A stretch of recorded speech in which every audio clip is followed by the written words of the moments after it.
ای ز شرار ستم شعله به عالم زده، امن و امان جهان یک سر بر هم زده، بر سر هر خرمنی در دل هر گلشنی آتش بیداد تو صاحبه غم زده، ثروت انبوه تو خون دل توده ها، کینه تو بر سینه ها دشنه ماتم زده، جز جهان خاره‌ای دیده ستم باره‌ای اقرب جراره‌ای روبه من خاره‌ای.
در همگی تیز پاس ناعره جنگ تو، گوش جهان خسته از طبل بداهنگ تو، مظهر شیطان تویی دشمن Occupy Europe. ای همه اهریمنی. Demonstrators in Europe join a global movement against bankers and politicians accused of ruining economies. Galvanized by the Occupy Wall Street movement, the protests are taking place around the globe. In Frankfurt, Germany's financial center and home of the country's stock exchange, several thousand people marched to the European Central Bank headquarters. Financial centers have been targeted in the movement.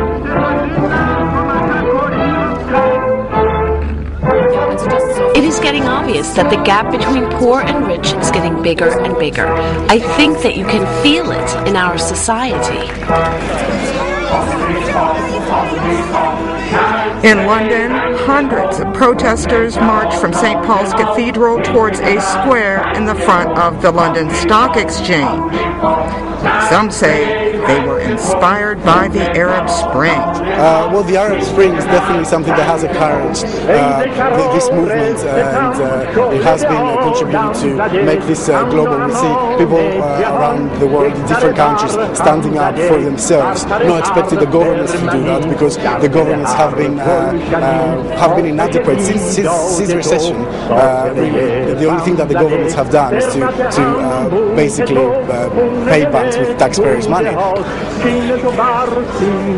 Throughout the day, worldwide protests have sprung up in countries from New Zealand to Taiwan, in part a response to calls from New York demonstrators for more people to join them.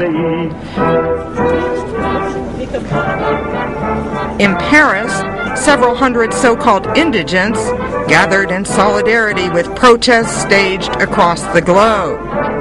The protests in France come as G20 finance chiefs are meeting in Paris as part of their effort to address concerns about the global economy.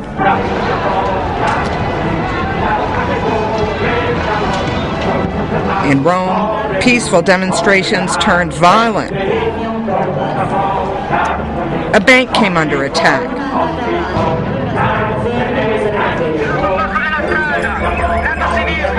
and there were reports of at least 2 cars set on fire. Deborah Luderbeck, Reuters.